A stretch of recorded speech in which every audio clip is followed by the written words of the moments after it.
مال کا معاملہ ہے تو اللہ عز و جل کے پیارے حبیب صلی اللہ علیہ وسلم کے فرمان کی روشنی کے اندر مال کی حفاظت بھی انسان کی ذمہ داری ہے. اور یہی وجہ ہے کہ آپ کو شاید حیرت ہوگی کہ قرآن مقدس میں اللہ عز و جل نے واضح لفظوں میں فرمایا کہ اپنا مال بے وقوفوں کے حوالے نہ کرو، چاہے وہ تمہارا بیٹا ہی کیوں نہ ہو. یہ ساری چیزیں موجود ہیں. عزت کی حفاظت بھی ضروری ہے اور اسی طریقے سے عقل کی حفاظت بھی ضروری ہے. اسی لیے منشیات سے، نشہ آور چیزوں سے اسلام نے بچنے کا حکم دیا کہ اس سے عقل چلی جایا کرتی ہے. تو میری گفتگو کا موضوع جان سے ریلیٹڈ ہے، تو میں چاہوں گا اس سے متعلق کچھ ضروری باتیں آپ کے گوش گزار کروں. آج ہم دیکھتے ہیں کہ ڈے بائی ڈے دل مردہ ہوتا جا رہا ہے. زبان سے جلدی سے حکمت کی باتیں نکلتی نظر نہیں آتی. مسلمانوں کی پوزیشن ایسی ہے کہ کوئی اللہ اور اس کے رسول کے ارشادات پہنچائے جائیں تو دل پر اثر انداز نہیں ہوتے، اور سچویشن ایسی ہے کہ دل اتنا سخت ہو چکا ہے کہ جلدی سے کسی کی پریشانی کے اوپر موم ہوتا ہوا بھی نظر نہیں آتا.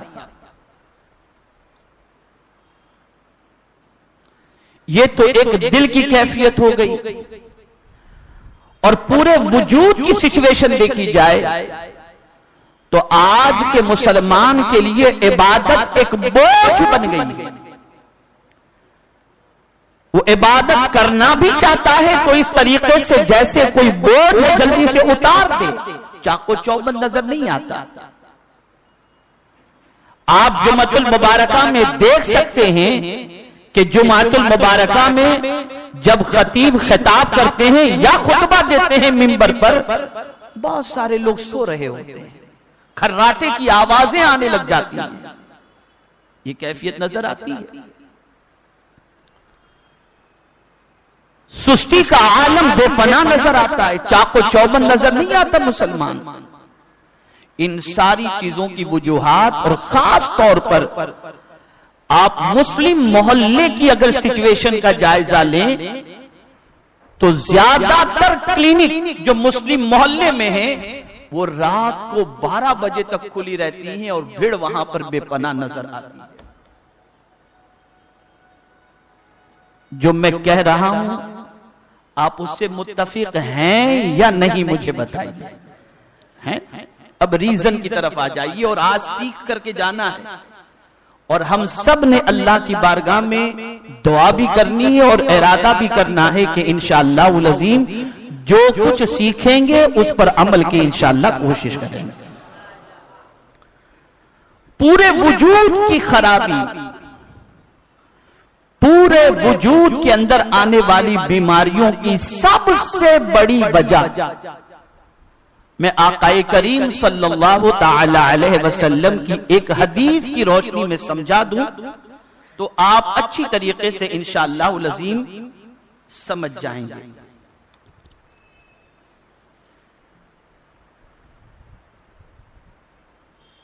یہ بات اچھی طریقے سے ذہن میں رکھیں کہ بیماری کی سب سے بڑی وجہ ہے معدے کا، پیٹ کا خراب ہونا.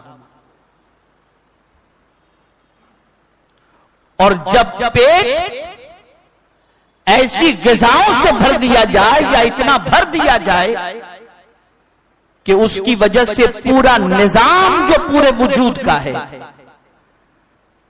کہ جتنی غذا ہونی چاہیے، جتنا پانی ہونا چاہیے، جس طریقے سے پورے وجود کے اندر موجود جو پارٹس ہیں آرام سے وہ سارے پارٹس کام کر سکیں، اس کام کا انہیں جب موقع نہیں ملتا تو مختلف بیماریاں وجود کے اندر آتی ہیں. اس لیے فرمایا گیا کہ یاد رکھیں اپنے پیٹ کا خیال کریں، اس لیے کہ جب وہ بگڑتا ہے تو پورے وجود میں خرابیاں پیدا ہو جاتی ہیں۔ اب آئیے شکم کے حوالے سے، پیٹ کے حوالے سے، اور پیٹ کو کتنا بھرنا چاہیے اور اس میں کتنی غذا رکھنی چاہیے، اس کے حوالے سے رسول اعظم صلی اللہ علیہ وسلم کا کیا ارشاد ہے، اور ساتھ ہی ساتھ اگر کوئی اس ارشاد پر عمل کرتا ہے تو اس کا فائدہ رسول اعظم صلی اللہ علیہ وسلم نے کیا فرمایا ہے۔ آقا کریم رؤوف الرحیم علیہ التحیۃ والتسلیم ارشاد فرماتے ہیں، من اقل طعمہ صح بطنہ وصفا قلبہ۔ رسول اعظم صلی اللہ علیہ وسلم نے ارشاد فرمایا، جس نے اپنا کھانا کم کر لیا اس نے اپنا پیٹ صحیح رکھا اور اس کا دل صاف رہا۔ آقا کریم صلی اللہ علیہ وسلم نے عمدۃ القاری فی شرح بخاری میں یہ حدیث ہے، آقا کریم صلی اللہ علیہ وسلم نے فرمایا، اور جس نے اپنا کھانا زیادہ کر لیا، غور سے سنیے گا، جس نے اپنا کھانا زیادہ کر لیا اس کا پیٹ بیمار ہو جائے گا اور اس کا دل سخت ہو جائے گا۔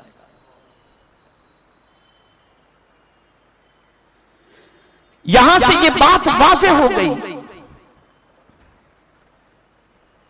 کہ بیماری کی وجہ جو ہے وہ زیادہ کھانا ہے۔ کئی وجوہات ہیں، میں انشاءاللہ اس پر پھر کبھی روشنی ڈالوں گا۔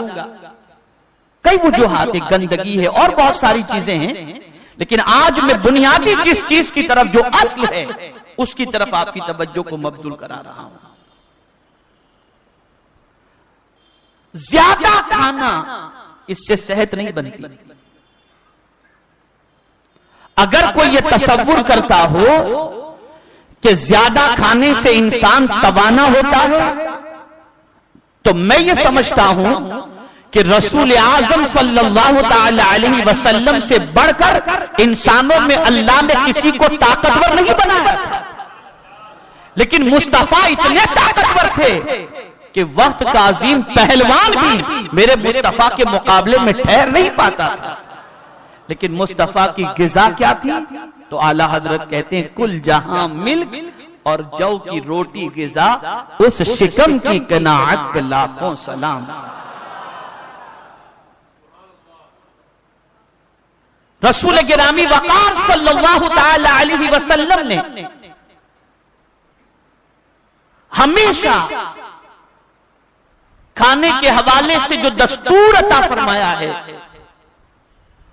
وہ دستور خود سرکار صلی اللہ تعالی علیہ وسلم پر ان کا اس دستور پر حضور کا عمل تو تھا ہی، لیکن آقا کریم صلی اللہ علیہ وسلم نے اپنے صحابہ کو بھی اس کا عامل اس طرح سے بنایا تھا کہ اللہ اکبر، مدینہ منورہ میں ایک طبیب آتا ہے اور اس نے یہ سوچا کہ میں مدینہ منورہ کے مریضوں کا علاج کروں گا، لیکن 6 مہینے تک مدینہ منورہ میں رہنے کے باوجود اس کے پاس کوئی پیشنٹ آیا ہی نہیں، تو اسے حیرت ہوئی اور وہ مدینہ منورہ چھوڑ کر جانے لگا۔ لوگوں نے کہا کیوں جا رہے ہو؟ کہا جب کوئی مریض ہی نہیں آتا تو میں علاج کس کا کروں؟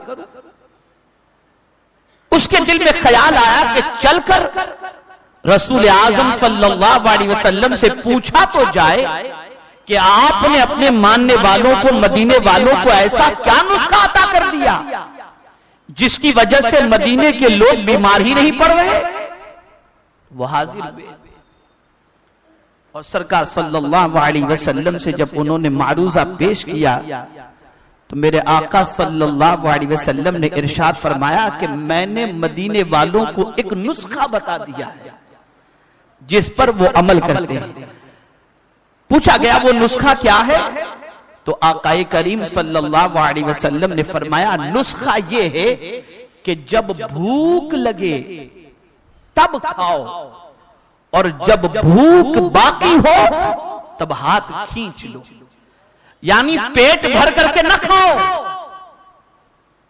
تھوڑا سا تم نے کھایا، اتنا کھا لیا کہ تمہاری رہ سکے، تو اب یہاں تک کھانے کی ضرورت نہیں ہے کہ اور دباؤ اور آنے دو، باقی کچھ بچے تو تھمس اپ، 7 اپ، اسپرائٹ وغیرہ کے ذریعے دھکا مار کے کچھ اتارو اور اس کے بعد پھر کچھ کھا لو، نہیں، بلکہ کھاؤ، اور ابھی کچھ بھوک کی گنجائش ہے کہ اور بھی ایک پلیٹ کھا سکتے ہیں، اتنی گنجائش اور ہے، تو فرمایا گیا اپنا ہاتھ کھینچ لو، یعنی بھوک اور کچھ باقی رہے اس سے پہلے اپنا ہاتھ کھینچ لو۔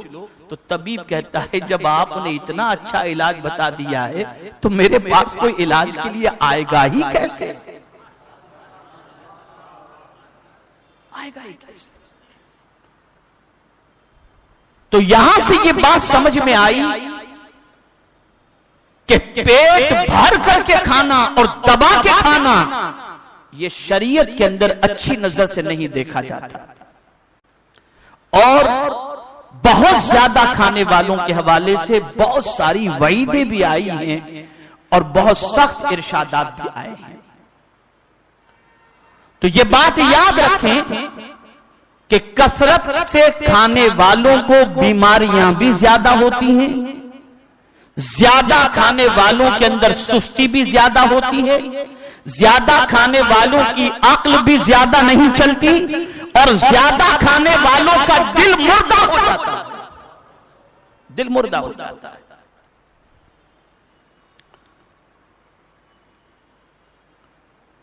رسول اعظم صلی اللہ تعالی علیہ وسلم کا ایک ارشاد سماعت فرمائیں، آج جو دل مردہ ہو گیا، آج جو دل مردہ ہو گیا اس کی وجہ کیا ہے؟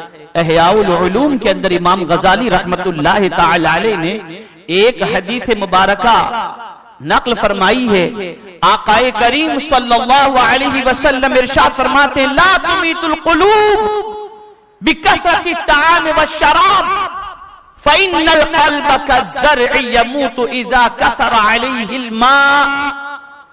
رسول اعظم صلی اللہ علیہ وسلم فرماتے ہیں زیادہ کھا پی کر اپنے دل کو مردہ نہ کرو، دل کھیتی کی طرح ہے، جس طرح سے کھیتی میں زیادہ پانی چلا جائے تو کھیتی بیکار ہو جاتی ہے، ایسے ہی زیادہ کھا پی لوگے تو تمہارا دل بھی مردہ ہوگا۔ میرے پیارے آقا صلی اللہ تعالی علیہ وسلم کے پیارے دیوانوں، اس سے یہ بات واضح ہو گئی کہ کثرت خوری جو ہے وہ بہت ساری بیماریوں کی جڑ بھی ہے اور بہت ساری بیماریوں کا سبب بھی ہے۔ میرے پیارے آقا صلی اللہ تعالی علیہ وسلم کے پیارے دیوانوں، یہ جو نعرہ ہے کھاؤ پیو اور موج کرو، یہ جو نعرہ ہے یہ کس کا نعرہ ہے؟ کسی مومن کا نہ۔ اور یہ جو سچویشن ہے جو آیا کھا لو، دبا کے کھا لو، بلکہ کھانے ہی کے لیے پیدا ہوئے، یہ سوچ مسلمان کی نہیں ہے، قرآن یہ سوچ کافروں کی بتاتا ہے، یہ کافروں کی سوچ۔ وَالَّذِينَ كَفَرُوا يَتَمَتَّعُونَ وَيَأْكُلُونَ كَمَا تَأْكُلُ الْأَنْعَامُ وَالنَّارُ مَثْوًى لَهُمْ، اور وہ جو کافر ہیں ان کی پوزیشن کیا ہے؟ خوب فائدہ اٹھاتے ہیں، یتمتعون، خوب فائدہ اٹھاتے ہیں، اور کیا کرتے ہیں؟ وَيَأْكُلُونَ، اور خوب کھاتے پیتے ہیں، اور کہتے ہیں کھانے پینے ہی کے لیے تو ہم پیدا ہوئے، اور کس طرح کھاتے ہیں؟ تو قرآن کہتا ہے کما تاکل الانعام، جس طریقے سے جانور کھاتے ہیں۔ میں آپ کو اپنا ایک تجربہ بتاؤں، میں کینیڈا سے غالباً جو ہے وایا نیو یارک پیرس پہنچا، اور پیرس سے میں انڈیا آ رہا تھا۔ اتفاق سے فلائٹ کے اندر دو نان مسلم میرے بازو میں بیٹھے تھے، فلائٹ کا لینڈنگ ٹائم جو تھا وہ تقریباً 1-1:30 بجے کے قریب تھا، اور وہ دونوں گجراتی بولتے تھے، اور ان کو شاید یہ تھا کہ میں گجراتی نہیں جانتا ہوں، تو بات کرتے کرتے انہوں نے کہا یار کھانے میں فلائٹ میں تو مزہ نہیں آیا، اب رات کو اپنے امیگریشن کسٹم وغیرہ سے باہر نکلیں گے تو 3 بج جائیں گے، اب 3 بجے رات کو کہاں ایسی ہوٹل کھلی ہوگی جہاں اچھی طریقے سے کھا سکیں، تو کہا مدن پورہ میں چلے جائیں گے، رات بھر وہاں ہوٹل کھلی رہتی ہے۔ سن کر کے مجھے افسوس ہوا، سن کر افسوس ہوا کہ آپ ذرا سوچو کہ ہماری پہچان کیا ہے، ہمارے حوالے سے لوگ کیا سوچ رہے ہیں، اور یہی وجہ ہے کہ زمانہ گزر چکا اور گزر رہا ہے، تحقیق کرنے والے اور حکمت و دانائی کی بات کرنے والے خال خال کچھ نظر آتے ہیں، باقی پوری دنیا سوئی پڑی ہے،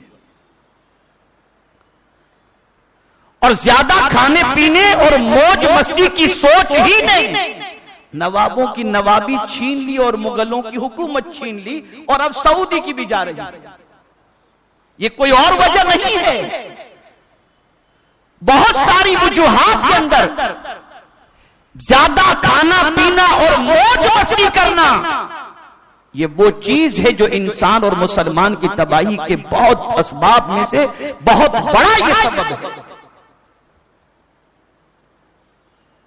میرے پیارے آقا صلی اللہ تعالی علیہ وسلم کے پیارے دیوانوں، جو آیا سو کھا لو اور تباہ کے کھا لو، یہ سوچ اچھی نہیں ہے۔ کیا کھانا چاہیے اس پر آئندہ اجتماع میں گفتگو کروں گا، لیکن مجھے افسوس ہے کہ آپ میرے آنے کا انتظار کرتے ہیں اور اس کے بعد پورا ماشاءاللہ بھر جاتا ہے۔